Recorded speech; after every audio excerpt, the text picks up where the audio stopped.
When I hear that, I think of Mika. That's her theme song, right? Yeah, Alpine City is offering a $1,000 reward after it says vandals destroyed part of the Lambert Poppy Garden. Okay, Mika Miyashima is on the move, joining us live from the popular and usually picturesque site. But Mika, things look a little different this year.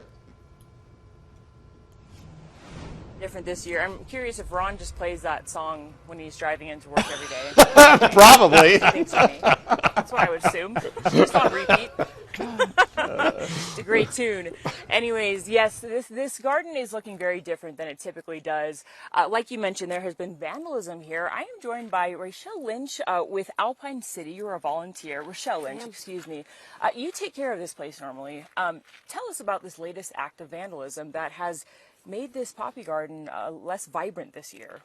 You know, there's two main things that have happened. The most recent was what happened just about 3.5-4 weeks ago before we opened up any of the poppy park. And the problem there was that we had someone come through and cut off the top buds before they had a chance to bloom. And so some of the plants you can see, the later buds that came up later, they are still here. But all of the early buds that usually create the largest, most beautiful flowers that are like over, the size of my hands, those were all clipped before we even opened the park. And so throughout the park, there's places where those have been clipped. That took a toll, but even probably more so than what happened this spring was what happened last fall. And with the poppies, in order for them to produce viable seeds, they have to go through their entire life cycle. And that means that the flower has to bloom, it has to stay on the plant, the pod has to eventually dry out, and then once the pod dries out, it then becomes viable seeds. And then in the past, the Alpine City officials, we've gone through, we've cut those pods and saved them and then redistributed the seeds throughout the park so that we would get greater blooms, that there would be a spread of blooms. But last year when volunteers came up to do that, every single pod in the entire park had been cut and literally stolen. Oh, so there's no ability to reseed. So I know the city has put in some security measures. They ramped up security. What's been put in to try and stop these culprits who are doing this? Well, initially, I mean, we had damage to the park because of, lots of overuse and stepping and smashing the plants. So the city started out by putting in the fences, putting in these barriers here. But in this past year with the vandalism that we experienced, what we did that was different was there are hidden cameras that are throughout the park to try to catch those culprits. And now currently we actually have a police trailer up here that's a camera trailer, and that is hopefully to prevent the theft of the pods once they ripen, turn brown, once they're ready to go. And so that's what the city is doing. In addition to that, the city is offering a $1,000 reward for information that leads to an arrest. And still no arrest at this point? No. And so this typically in, just the season itself when they're blooming can bring in about 20,000 people here, right? But today, you're closing today, is what I'm told, and that's early, right? It is early. Why are you being forced to close so early?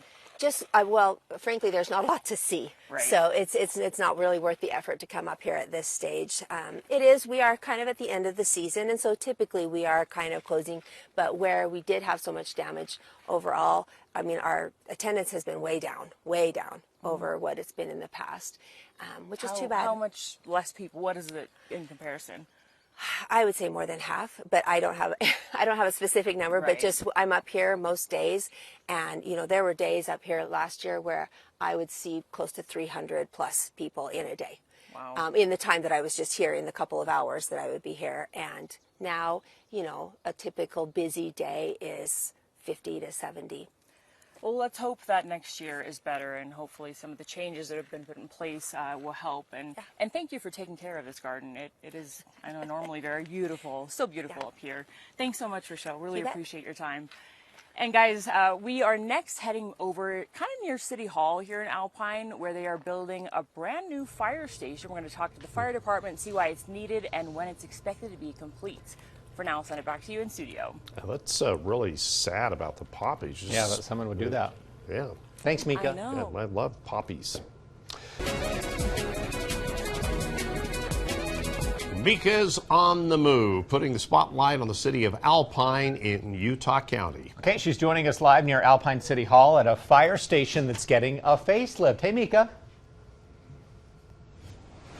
That's right. This Alpine City Fire Station right behind us here is going to be looking a little bit different. There will be some developments here, and joining us now live to talk about it is Captain Brian Hodson with the Lone Peak Fire Department. You service the city of Alpine. Tell us about these changes that are coming to the fire station. We're actually we've been in talks for several years about updating the fire station. It was actually built as a volunteer station. And so it was built about 30 years ago almost, and it's time to turn it into a real fire station with living quarters. We need a gym, just more of an updated living quarters as a fire station. So there's going to be an addition, so a new fire station, upgrade to the bays, and then the current fire station is going to be an Alpine City Community Center. And why are these changes so needed?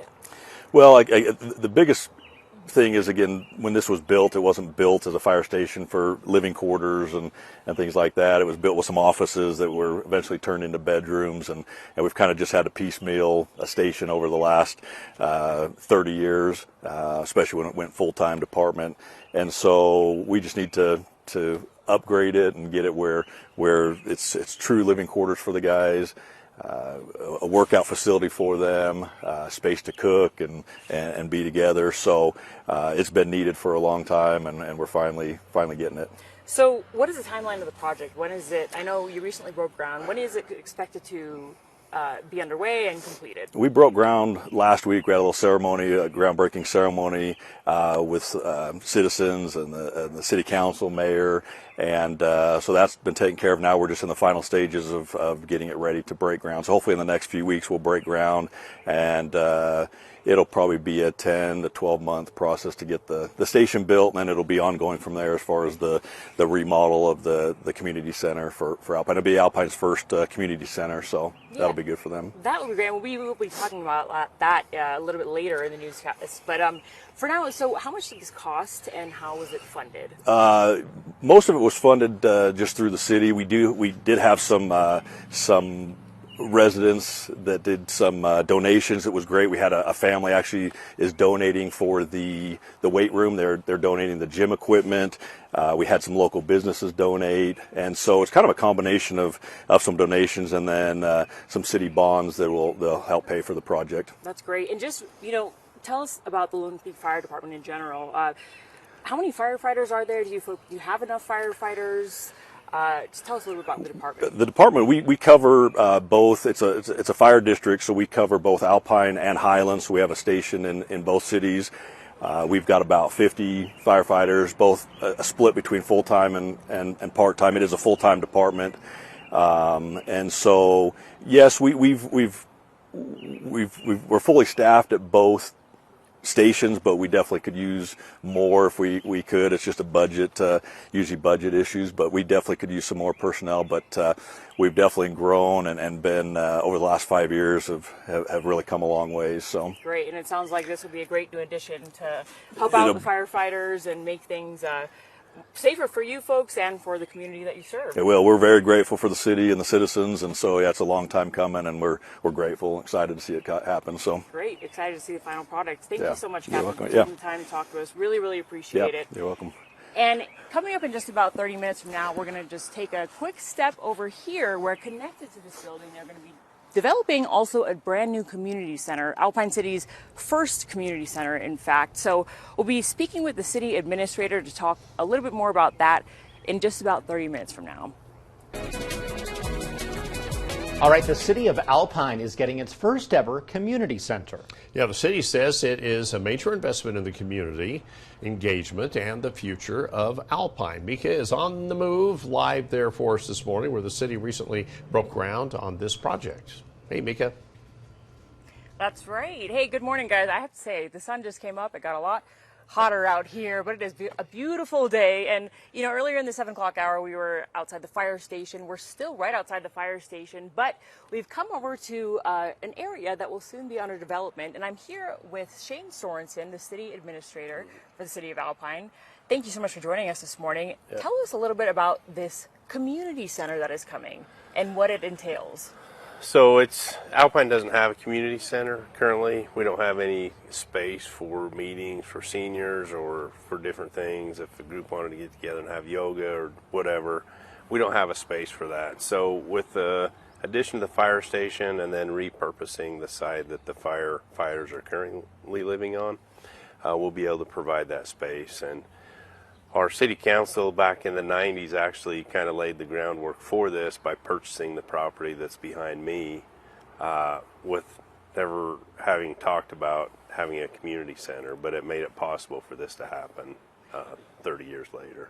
That's great. And so how did this become possible? How is it funded? Who's footing the bill, basically, and how much does it cost? So the city has planned for the addition to the fire station, and then we've had some community partners step up and offer funding and provide funding to the city to help with the community center side. The Don Watkins family provided a $250,000 donation. Alta Bank actually provided a very generous donation as well. And then a family here in Alpine, the Ross Kellys, are actually donating all the gym equipment for the fire station side. So very generous of them to help the city out. And when is the community center expected to be complete and opened up? It should be open later next year. The fire station will be built first, and then we'll move the firefighters from where they're living now to the other side. And then this side of the building will be remodeled and made into a community center. Great. Let's talk about some other aspects of the city. I know that you folks are addressing some deficiencies in the water system. Tell us a little bit about that in Alpine City.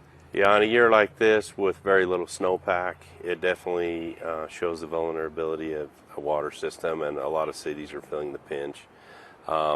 We have a water master plan both for our culinary system and our pressure irrigation system that has identified different improvements that need to be made to make our systems more resilient. We're fine on the drinking water side for this year.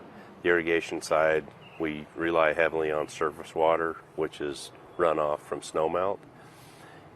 With that being lacking in a severe manner, we're having to rely on wells and CUP water and different things, but it makes it difficult to provide the amount of water we typically can with that surface water component. So are you struggling right now to provide the amount of water that's needed, and if so, what's being done to help out with that? Right now we're okay. We've asked people to have a goal to reduce water use by 25%. We asked people to hold off on watering till kind of mid-May, and so all of those things kind of helped get us to this point.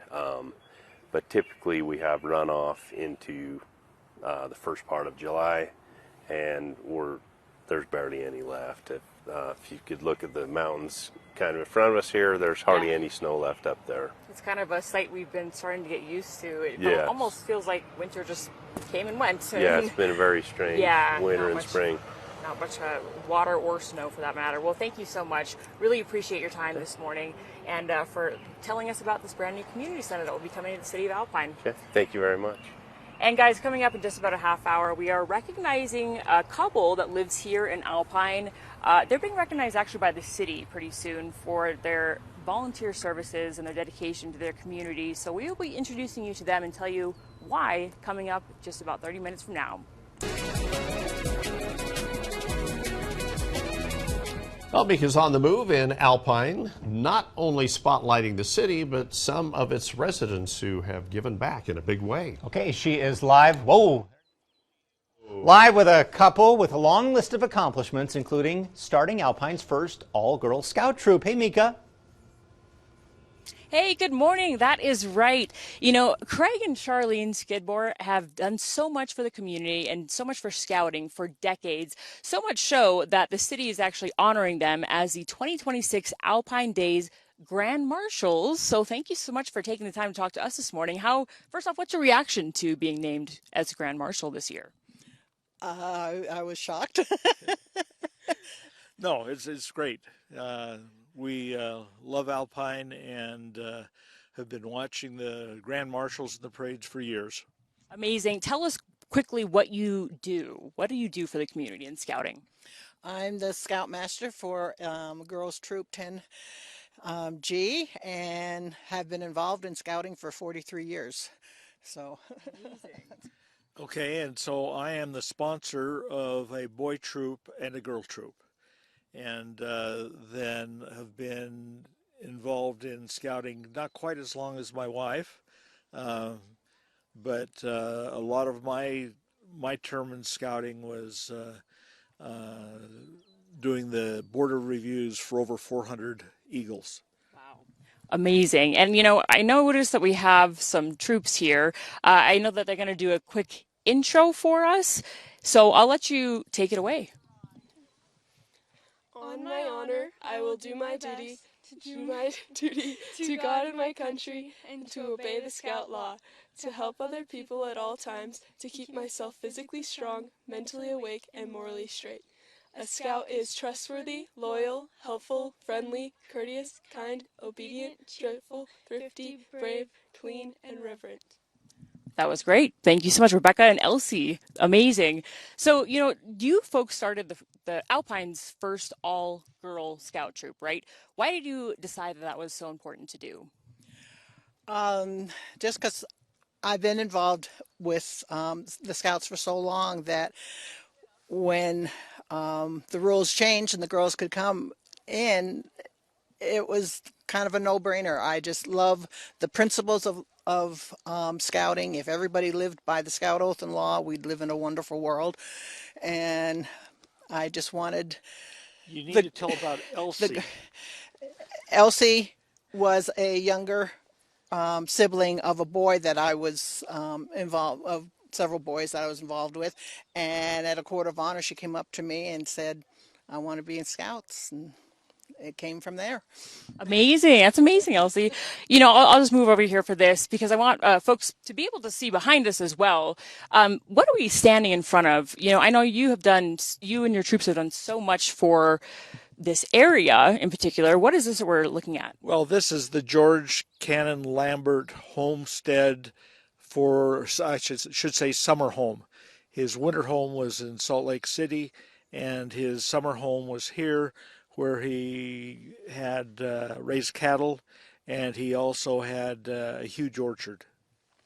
And you helped with building this fence, is that correct? Well, the Scouts do eagle projects before they get their eagle, and this fencing in here was an eagle project that was done here. And perfect. And can I ask one of you two, what makes you want to do scouting? What made you join?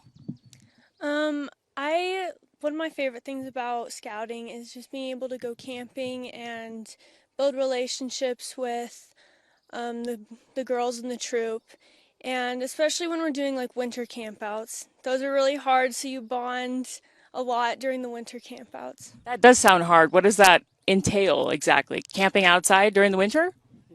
That's pretty much it, with snow and ice and just all crammed together in a tent. You get real close. Real close, real fast. You got to be brave and strong to do that. And why are you both involved with scouting? Last question. Because what it does for the youth, and allowing them to grow and develop and become their better selves during those early teenage years.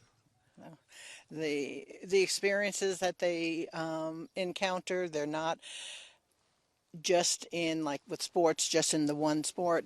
They get to do all kinds of merit badges. They learn all different things, and I just think it's a great program for building youth. Great. Well, thank you so much for the work that you do in the community. I know the city specifically obviously is honoring you both. Congratulations on being nominated as Grand Marshals for this year. And thank you so much for taking the time to talk to me this morning. Really, really appreciate it. It's been so much fun getting to know Alpine. And Ron, for the record, I was not ignoring you earlier in the newscast. We were actually moving from one place to another. So I heard you in my ear, but we were driving and walking up here, and so sorry if it seemed like I left you hanging there. No, we are perfectly fine with that, Mika. Thank you, Mika. You're used to me ignoring you. It's fine. Thank you for showing us around Alpine Of course. this morning. Yeah, we do appreciate that. It's been a lot of fun. Okay, Mika, we'll see you later.